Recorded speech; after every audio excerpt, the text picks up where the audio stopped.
Good day and welcome back to another DBZ Dokkan Battle video. In this video we're going to be taking a look at the, super attacks that you can farm currently in DBZ Dokkan Battle.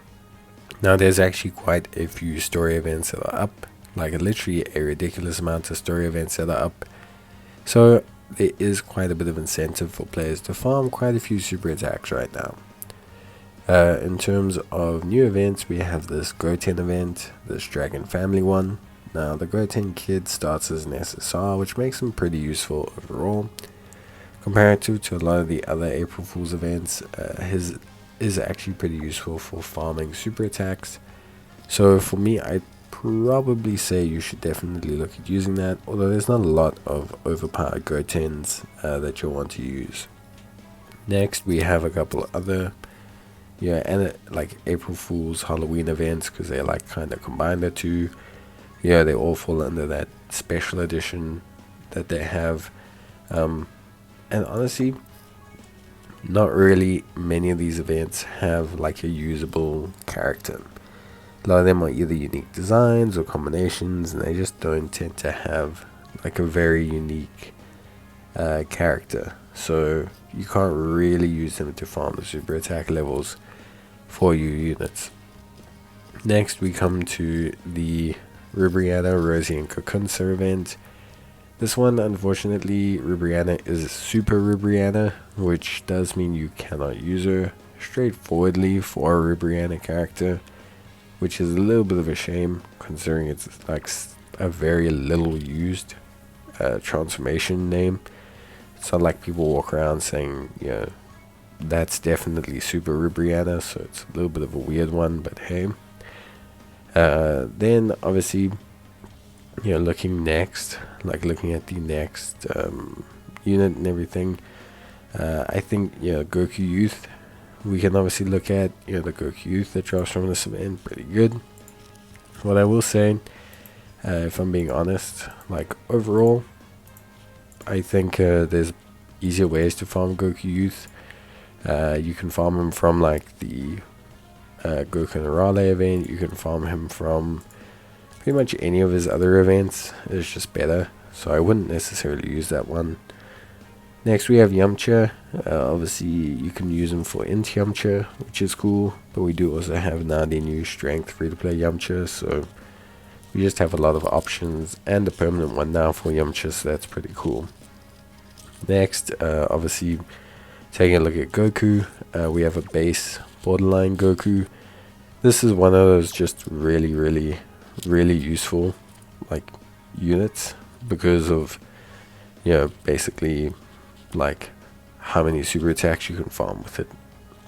So obviously from there, technically in this one, we have Gohan Kid.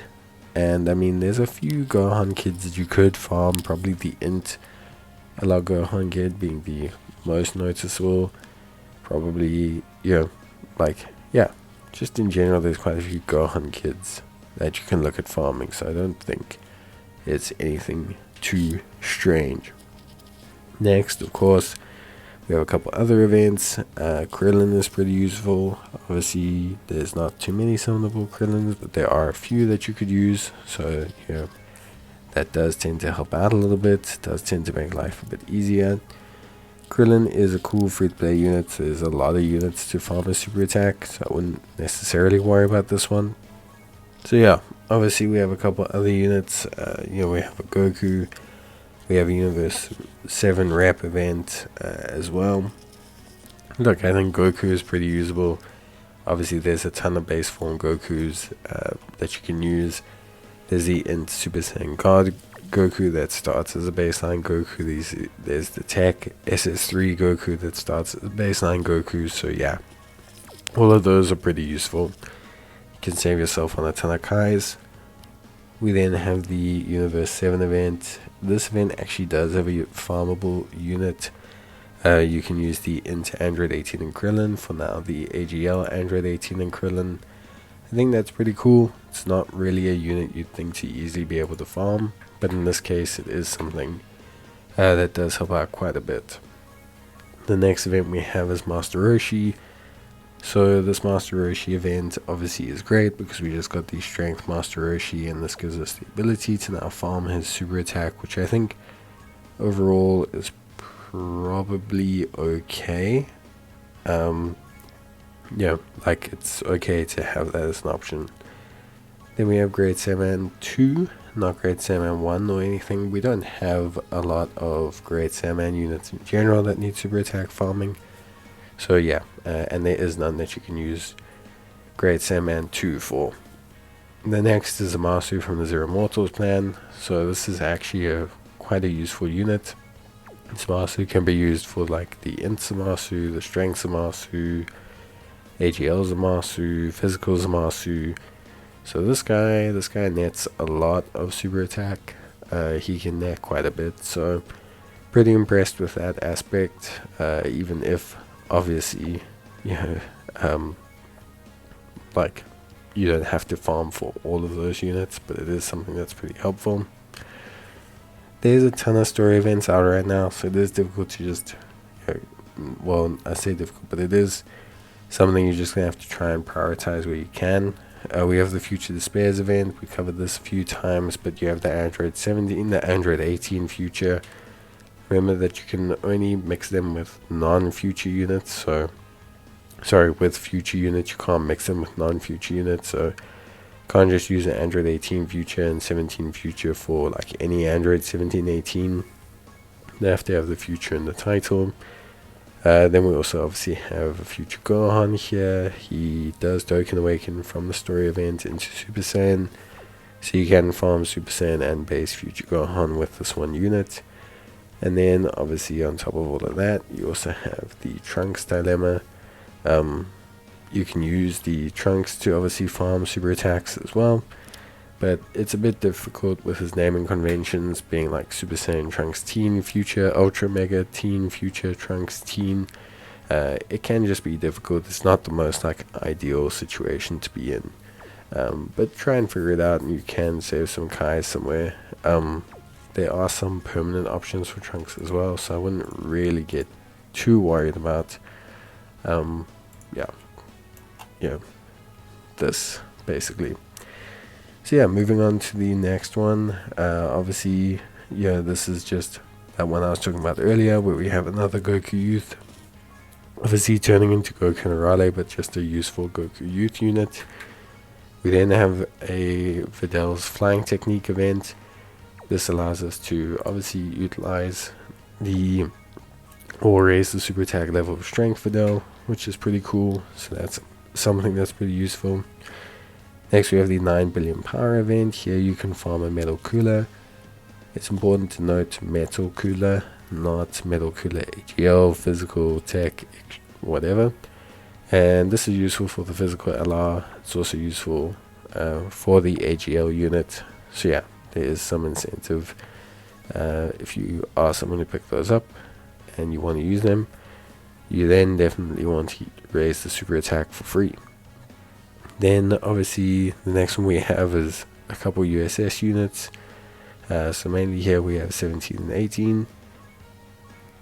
Obviously you can farm their super attacks pretty well here. There's quite a few Android 17s, quite a few Android 18s, I'm sure.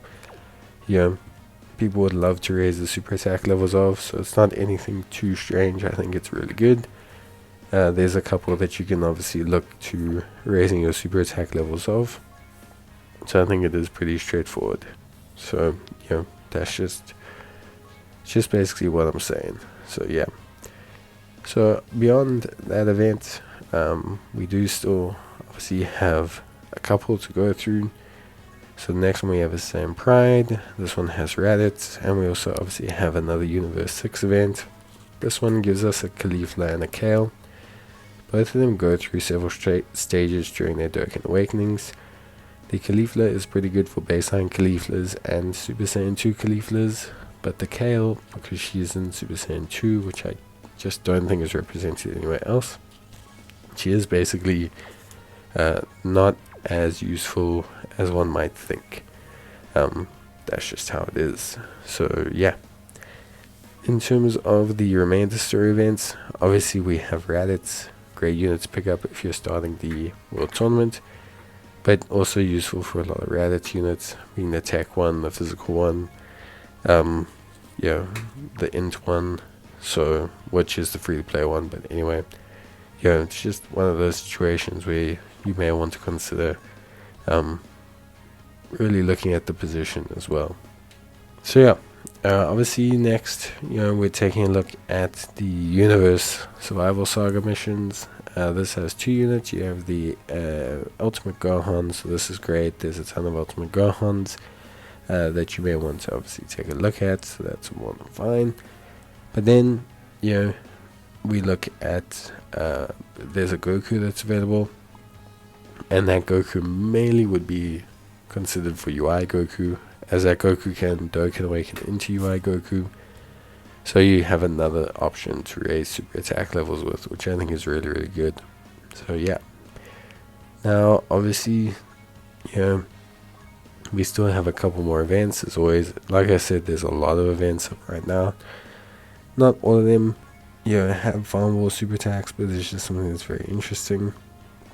The last one being good old Hercule, and I think good old Kappa. So we can obviously farm the super attacks of both of those guys.